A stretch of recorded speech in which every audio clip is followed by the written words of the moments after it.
ಅದೇ ಸರ್, ಇವತ್ತು ವಿಧಾನಸೌಧ ಹೇಳಿದ್ರು, ನಾಳೆ ಟೈಮ್ ಕೊಟ್ಟಿದ್ದೀವಿ. ಹೇಳಿದ್ದೀನಿ. ನಾಳೆ ನಾನು ಏನು ಸಮಯ ಕೊಟ್ಟಿದ್ದೆ, ರೈತರ ಜೊತೆಯಲ್ಲೇ ಕೂತು ಚರ್ಚೆ ಮಾಡೋಕ್ಕೆ ಹೋಗ್ತೀನಿ. ಬಂದರೆ ಅವರು ಬರ್ಬೋದು. ಹೇಳಿದ್ದೀನಿ, ರಿಕ್ವೆಸ್ಟ್ ಮಾಡಿದ್ದೀನಿ, ಬಂದರೆ ಒಳ್ಳೆಯದು. ಇದು ಸ್ಮೂತಾಗಿ ಆಗಬೇಕು. ನಿನ್ನೆಯಿಂದ ಕೆಲವರು ಒಂದು 15-20 ಜನ ಕೂರಿಸಿದ್ದಾರೆ. ಈಗ ಅವರು ಒಂದು ಕಡೆ ನಮಗೆ ಭೂಮಿ ನಾವು ಕೊಡ್ಲಿಕ್ಕೆ ತಯಾರಾಗಿದ್ದೇವೆ ಅಂತೇಳಿ ಅವರೊಂದು 20 ಜನ ಈಗೇನು ನೆನ್ನೆ ರಾತ್ರಿಯಿಂದ ಟೆಂಟ್ ಹಾಕೊಂಡವ್ರಿಗೆ ಅದ್ರ ಎದುರುಗಡೆನೆ. ಅದು ನನಗೆ ಗೊತ್ತಾಗ್ತದೆಲ್ಲ, ಅರ್ಥ ಆಗ್ತದೆ. ಇನ್ನು ಯಾವ ಕಾರಣಕ್ಕೋಸ್ಕರ ಇವೆಲ್ಲ ಒಳಗಡೆ ನಡೀತಿದೆ, ಅದರ ಬ್ಯಾಕ್ಗ್ರೌಂಡ್ ಏನು ಎಲ್ಲ ನಾನು ಅರ್ಥ ಮಾಡ್ಕೊಂಡಿದ್ದೀನಿ. ಇಲ್ಲಿ ನನ್ನ ಪ್ರಶ್ನೆ, ಇಲ್ಲಿ ಶಿವಕುಮಾರ್ ಅವರ ಈ ರಾಜ್ಯದ ಮುಖ್ಯಮಂತ್ರಿಗಳ ವಿರುದ್ಧ ನನ್ನ ಹೋರಾಟ ಅಲ್ಲ ಇದು. ಇಲ್ಲಿ ರೈತರು ಒಂದು ಬಾರಿ ನನ್ನ ಹತ್ರ ಬಂದು ರಿಕ್ವೆಸ್ಟ್ ಏನು ಮಾಡಿದ್ರು, ಈಗ ಒಂದು 7 ತಿಂಗಳಿದ್ದೆ. ಅದರ ಆಧಾರದ ಮೇಲೆ ರೈತರು ನಾವು ಭೂಮಿ ಕೊಡ್ಲಿಕ್ಕೆ ತಯಾರಾಗಿಲ್ಲ ಅನ್ನೋದು ಮೆಜಾರಿಟಿ ಒಪಿನಿಯನ್ ಏನಿದೆ. ಅವರ ಹೋರಾಟ 450-470 ದಿವಸ ಆಗೋಗಿದೆ. ಈಗ ಅವರ ಒಂದು ಅಹವಾಲಿಗೋಸ್ಕರವಾಗಿ ನಾನು ಇದಕ್ಕೆ ಇಂಟರ್ಫಿಯರ್ ಆಗಿದ್ದೀನಿ. ನಾನು ಪರವೂ ಇಲ್ಲ, ವಿರೋಧವೂ ಇಲ್ಲ, ರೈತರ ಪರವಾಗಿದ್ದೀನಿ. ರೈತರು ಕೊಡ್ಲಿಕ್ಕೆ ತಯಾರಾಗಿಲ್ಲ ಅನ್ನೋದು ಮೆಜಾರಿಟಿ ಒಪಿನಿಯನ್. ಅದರಿಂದ ಇದರಲ್ಲಿ ಪ್ರತಿಷ್ಠೆ ಇಲ್ಲ ಅನ್ನೋದು ನಾನು ಪದೇ ಪದೇ ಹೇಳ್ತಾ ಇದ್ದೀನಿ. ಈಗ ರೈತರೆಲ್ಲ ಒಪ್ಕೊಂಡ್ರೆ ನಂದೇನು ಅಬ್ಜೆಕ್ಷನ್ ಇಲ್ಲ, ಧಾರಾಳವಾಗಿ ಮಾಡ್ಕೊಳ್ಳಿ. ಆದರೆ ಬಲವಂತ ಮಾಡಿ ರೈತರುಗಳನ್ನು ಬೇರೆ ಬೇರೆ ರೀತಿ ನೀವು ಅವ್ರನ್ನ ಎದುರಿಸ್ತಕ್ಕಂಥದ್ದಕ್ಕೆ ಹೋದ್ರೆ ಉಪಯೋಗ ಬರೋದಿಲ್ಲ. ಪ್ರೀತಿಯಿಂದ ಮಾಡಬೇಕು ಕೆಲಸ, ಏನೇ ಮಾಡಿದ್ರು ಪ್ರೀತಿಯಿಂದ ಮಾಡಬೇಕಾಗ್ತದೆ. ವಿರೋಧ ಇದ್ದಾಗ ಯಾತಕ್ಕೆ ಆಟ? ಇದು ನನ್ನ ಪ್ರಶ್ನೆ. ಈ ನಡುವೆ ಬಾಲಕೃಷ್ಣ ಅವರು ಬೈರ್ಮಂಗಲಕ್ಕೆ ಬಂದ್ರೆ ಲಾ ಅಂಡ್ ಆರ್ಡರ್ ಪ್ರಾಬ್ಲಮ್ ಆಗುತ್ತೆ, ವಿಧಾನಸೌಧದಲ್ಲಿ ಮಾತಾಡಿದ್ರೆ ಏನು ತಪ್ಪು? ನೋಡಿ, ಅದು ಆಗಿದ್ರೆ ಎಲ್ಲ ರೈತರನ್ನೆಲ್ಲ ಅಲ್ಲಿಗೆ ಕರೆಸ್ಕೊಳ್ಳಿ. ಈಗ ನಾನು ಈ ರಾಜ್ಯದಲ್ಲಿ 2006-7 ಇದು ಹೇಳ್ತಾರಲ್ಲ, ಆ ಸಂದರ್ಭದಲ್ಲಿ 3 ಮೀಟಿಂಗ್ನ ಕೃಷ್ಣಾ ಕಚೇರಿನಲ್ಲಿ ಆ ರೈತರುಗಳು ಯಾರು ವಿರೋಧ ಮಾಡ್ತಾ ಇದ್ದಾರೆ ಅಂತಕ್ಕಂಥದ್ದು ಒಂದು ಆ ಟೈಮ್ನಲ್ಲಿ ನಡೀತಾ ಇತ್ತು. ಎಲ್ರಿಗೂ ಮುಕ್ತವಾಗಿ ಅವಕಾಶ ಕೊಟ್ಟು 500-600 ಜನ ಕರೆಸಿ ಕೃಷ್ಣಾ ಕಚೇರಿ ಒಳಗೆ ಮೀಟಿಂಗ್ ಮಾಡಿದ್ದೀನಿ.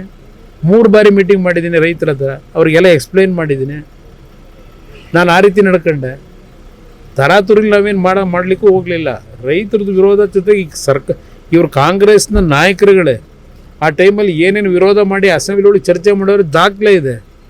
ಅವರ ಜೊತೆಲಿರ್ತಕ್ಕಂಥ ಕೆಲವು ಸಲಹೆಗಾರ ಇಟ್ಕೊಂಡವರೆಲ್ಲ ತರಿಸ್ಕೊಂಡು ಹೋದ ಕೇಳಿ ಅವರಿಗೆ, ಮುಖ್ಯಮಂತ್ರಿಗೆ. ಆಮೇಲೆ ಆದರೂ ತೀರ್ಮಾನ ಮಾಡ್ಕೊಳ್ಳಿ.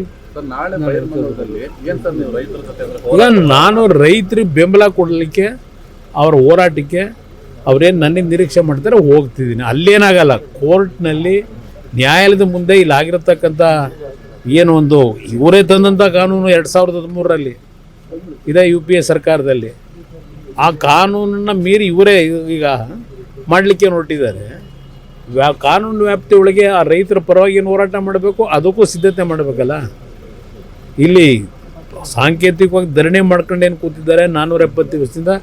ಒಂದು ಅವರಿಗೆ ಬೆಂಬಲ ಕೊಡ್ಲಿಕ್ಕೆ ಹೋಗ್ತಿದ್ದೀನಿ ಅಷ್ಟೇ. ನಾಳೆ ಅವ್ರ ಜೊತೆ ಚರ್ಚೆ ಮಾಡ್ಕೊಂಬರ್ತೀನಿ. ನಾನು ವೆಯ್ಟ್ ಮಾಡ್ತೀನಿ, ಮಧ್ಯಾಹ್ನದವರೆಗೂ ಅಲ್ಲೇ ಇರ್ತೀನಿ.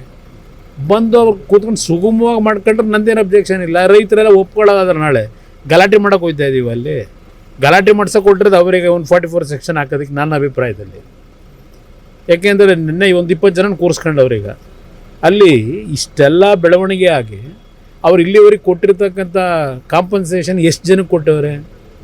19 ಕೋಟಿ ಕೊಟ್ಟಿದ್ದೀವಿ ಅಂತ ಹೇಳ್ತಾರೆ. 20,000 ಕೋಟಿ ಪ್ರಾಜೆಕ್ಟ್ಗೆ ಇನ್ನೂ 19 ಕೋಟಿ ಎಷ್ಟು ದಿವಸದಿಂದ ಬಲವಂತವಾಗಿ ಕೊಟ್ಕೊಂಡು ಹೊರಟವ್ರೆ. ಕೆಲವು ಪಾಪ ಕೊಟ್ಟಿರ್ಬೋದು, ಇಲ್ಲ ಅಂತ ಹೇಳಲ್ಲ. ಯಾಕೆ ಅಂದರೆ ಅಲ್ಲಿ ಕೊನೆ ಹಂತದಲ್ಲಿ ಕೆಲವು ಹಳ್ಳಿನಲ್ಲಿ ಎಷ್ಟೇ ಏನೇ ಆದರೂ ಬೆಳೆ ಬೆಳೀಲಿಕ್ಕೆ ಸಾಧ್ಯ ಇಲ್ಲ ಅನ್ನೋದು ಗೊತ್ತು ನನಗೆ. ಅದು ಸಣ್ಣ ಪ್ರಮಾಣದಲ್ಲಿದೆ, ಅಂಥವ್ರು ಕೊಟ್ಕೊಂಡಿರ್ಬೋದು, ನಾನು ಇಲ್ಲ ಅಂತ ಹೇಳಲ್ಲ. ಯಾಕೆಂದರೆ ಅವ್ರಿಗೆ ಯಾವುದೂ ಬೆಳೆ ಬೆಳೀಲಿಕ್ಕೂ ಆಗೋದಿಲ್ಲ. ಒಂದು 20 ವರ್ಷದೆಲ್ಲ ನೀರು ಹರಿತದಲ್ಲಿ ಅಲ್ಲಿ ರೊಚ್ಚಿನ ಒಂದು ಇದು ಬೆಳೆದಿರ್ತಕ್ಕಂಥ ಇದರಲ್ಲಿ ಆಗೋದಿಲ್ಲ ಅನ್ನೋದು ಗೊತ್ತು. ಹಾಗಂತೇಳಿ ಎಲ್ಲರ ಮೇಲೂ ಗದಾಪ್ರಾಯ ಮಾಡೋದ್ರಾಗುತ್ತಾ? ಜನ ಒಪ್ಕೊಂಡು ಕೊಟ್ಟರೆ ನಂದೇನು ಅಬ್ಜೆಕ್ಷನು? ಪ್ರೋಗ್ರಾಮ್ ಮಾಡಿ ನಾನೊಬ್ಬ ರಾಜ್ಯದ ಮುಖ್ಯಮಂತ್ರಿಯಾಗಿ ಕೆಲಸ ಮಾಡೋದವನಿಗೆ ಇಲ್ಲಿ ರಾಜಕೀಯಕ್ಕೋಸ್ಕರವಾಗಿ ಅಭಿವೃದ್ಧಿ ತಡಿಬೇಕು ಅಂತ ಹೇಳ್ತೀನ? ಬೆಂಗಳೂರು ನಗರದಲ್ಲಿ ಇಷ್ಟೆಲ್ಲ ಅನಾಹುತಗಳಾಗ್ತಾ ಇದೆ. ಇಷ್ಟೆಲ್ಲ ಇದ್ದು ಇಲ್ಲಿ ನೀವು ಸರಿಪಡಿಸ್ಲಿಕ್ಕೆ ಹೋಗಿದೆ, ಮತ್ತು ಇನ್ನೊಂದು ನಗರ ಸೃಷ್ಟಿ ಮಾಡ್ತೀವಿ ಅಂತ ಹೋದರೆ ನಗಲವ ಯಾರಾದ್ರೂ? ಅದೇ ಸರ್, ಇವತ್ತು ವಿಧಾನಸೌಧ ಹೇಳಿದ್ರು, ನಾಳೆ ಟೈಮ್ ಕೊಟ್ಟಿದ್ದೀವಿ. ಹೇಳಿದ್ದೀನಿ. ನಾಳೆ ನಾನು ಏನು ಸಮಯ ಕೊಟ್ಟಿದ್ದೆ, ರೈತರ ಜೊತೆಯಲ್ಲೇ ಕೂತು ಚರ್ಚೆ ಮಾಡೋಕ್ಕೆ ಹೋಗ್ತೀನಿ. ಬಂದರೆ ಅವರು ಬರ್ಬೋದು. ಹೇಳಿದ್ದೀನಿ, ರಿಕ್ವೆಸ್ಟ್ ಮಾಡಿದ್ದೀನಿ, ಬಂದರೆ ಒಳ್ಳೆಯದು. ಇದು ಸ್ಮೂತಾಗಿ ಆಗಬೇಕು. ನಿನ್ನೆಯಿಂದ ಕೆಲವರು ಒಂದು 15-20 ಜನ ಕೂರಿಸಿದ್ದಾರೆ. ಈಗ ಅವರು ಒಂದು ಕಡೆ ನಮಗೆ ಭೂಮಿ ನಾವು ಕೊಡ್ಲಿಕ್ಕೆ ತಯಾರಾಗಿದ್ದೇವೆ ಅಂತೇಳಿ ಅವರೊಂದು 20 ಜನ ಈಗೇನು ನಿನ್ನೆ ರಾತ್ರಿಯಿಂದ ಟೆಂಟ್ ಹಾಕೊಂಡವ್ರಿಗೆ ಅದ್ರ ಎದುರುಗಡೆನೆ. ಅದು ನನಗೆ ಗೊತ್ತಾಗ್ತದೆಲ್ಲ, ಅರ್ಥ ಆಗ್ತದೆ ಇನ್ನು ಯಾವ ಕಾರಣಕ್ಕೋಸ್ಕರ ಇವೆಲ್ಲ ಒಳಗಡೆ ನಡೀತಿದೆ, ಅದರ ಬ್ಯಾಕ್ ಗ್ರೌಂಡ್ ಏನು ಎಲ್ಲ ನಾನು ಅರ್ಥ ಮಾಡ್ಕೊಂಡಿದ್ದೀನಿ. ಇಲ್ಲಿ ನನ್ನ ಪ್ರಶ್ನೆ, ಇಲ್ಲಿ ಶಿವಕುಮಾರ್ ಅವರ ಈ ರಾಜ್ಯದ ಮುಖ್ಯಮಂತ್ರಿಗಳ ವಿರುದ್ಧ ನನ್ನ ಹೋರಾಟ ಅಲ್ಲ ಇದು. ಇಲ್ಲಿ ರೈತರು ಒಂದು ಬಾರಿ ನನ್ನ ಹತ್ರ ಬಂದು ರಿಕ್ವೆಸ್ಟ್ ಏನು ಮಾಡಿದ್ರು, ಈಗ ಒಂದು 7 ತಿಂಗಳಿದ್ದೆ, ಅದರ ಆಧಾರದ ಮೇಲೆ ರೈತರು ನಾವು ಭೂಮಿ ಕೊಡ್ಲಿಕ್ಕೆ ತಯಾರಾಗಿಲ್ಲ ಅನ್ನೋದು ಮೆಜಾರಿಟಿ ಒಪಿನಿಯನ್ ಏನಿದೆ. ಅವರ ಹೋರಾಟ 450-470 ದಿವಸ ಆಗೋಗಿದೆ. ಈಗ ಅವರ ಒಂದು ಅಹವಾಲಿಗೋಸ್ಕರವಾಗಿ ನಾನು ಇದಕ್ಕೆ ಇಂಟರ್ಫಿಯರ್ ಆಗಿದ್ದೀನಿ. ನಾನು ಪರವೂ ಇಲ್ಲ ವಿರೋಧವೂ ಇಲ್ಲ, ರೈತರ ಪರವಾಗಿದ್ದೀನಿ. ರೈತರು ಕೊಡ್ಲಿಕ್ಕೆ ತಯಾರಾಗಿಲ್ಲ ಅನ್ನೋದು ಮೆಜಾರಿಟಿ ಒಪಿನಿಯನ್. ಅದರಿಂದ ಇದರಲ್ಲಿ ಪ್ರತಿಷ್ಠೆ ಇಲ್ಲ ಅನ್ನೋದು ನಾನು ಪದೇ ಪದೇ ಹೇಳ್ತಾ ಇದ್ದೀನಿ. ಈಗ ರೈತರೆಲ್ಲ ಒಪ್ಕೊಂಡ್ರೆ ನಂದೇನು ಅಬ್ಜೆಕ್ಷನ್ ಇಲ್ಲ, ಧಾರಾಳವಾಗಿ ಮಾಡ್ಕೊಳ್ಳಿ. ಆದರೆ ಬಲವಂತ ಮಾಡಿ ರೈತರುಗಳನ್ನು ಬೇರೆ ಬೇರೆ ರೀತಿ ನೀವು ಅವ್ರನ್ನ ಎದುರಿಸ್ತಕ್ಕಂಥದ್ದಕ್ಕೆ ಹೋದ್ರೆ ಉಪಯೋಗ ಬರೋದಿಲ್ಲ. ಪ್ರೀತಿಯಿಂದ ಮಾಡಬೇಕು ಕೆಲಸ, ಏನೇ ಮಾಡಿದ್ರು ಪ್ರೀತಿಯಿಂದ ಮಾಡಬೇಕಾಗ್ತದೆ.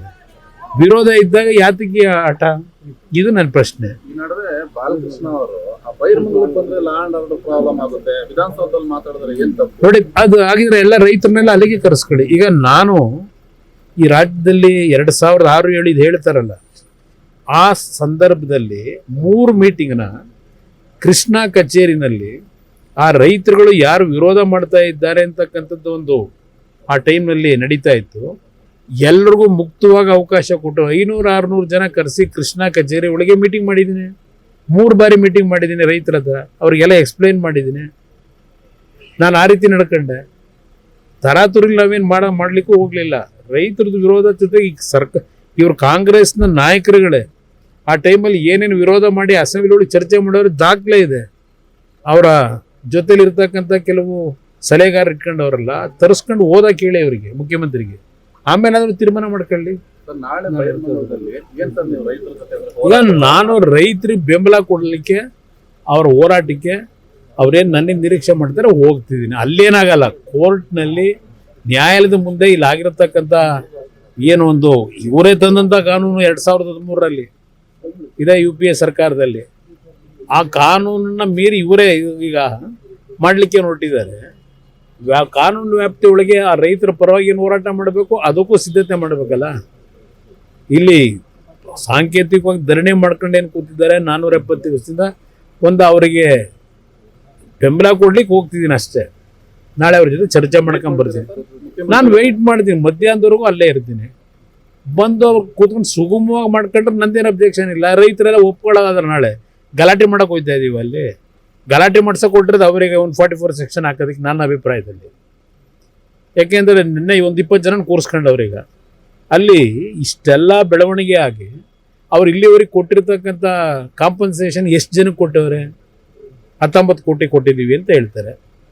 20,000 ಕೋಟಿ ಪ್ರಾಜೆಕ್ಟ್ಗೆ ಇನ್ನೂ 19 ಕೋಟಿ ಎಷ್ಟು ದಿವಸದಿಂದ ಬಲವಂತವಾಗಿ ಕೊಟ್ಕೊಂಡು ಹೊರಟವ್ರೆ. ಕೆಲವು ಪಾಪ ಕೊಟ್ಟಿರ್ಬೋದು, ಇಲ್ಲ ಅಂತ ಹೇಳಲ್ಲ. ಯಾಕೆ ಅಂದರೆ ಅಲ್ಲಿ ಕೊನೆ ಹಂತದಲ್ಲಿ ಕೆಲವು ಹಳ್ಳಿನಲ್ಲಿ ಎಷ್ಟೇ ಏನೇ ಆದರೂ ಬೆಳೆ ಬೆಳೀಲಿಕ್ಕೆ ಸಾಧ್ಯ ಇಲ್ಲ ಅನ್ನೋದು ಗೊತ್ತು ನನಗೆ. ಅದು ಸಣ್ಣ ಪ್ರಮಾಣದಲ್ಲಿದೆ, ಅಂಥವ್ರು ಕೊಟ್ಕೊಂಡಿರ್ಬೋದು, ನಾನು ಇಲ್ಲ ಅಂತ ಹೇಳಲ್ಲ. ಯಾಕೆಂದರೆ ಅವ್ರಿಗೆ ಯಾವುದು ಬೆಳೆ ಬೆಳೀಲಿಕ್ಕೂ ಆಗೋದಿಲ್ಲ.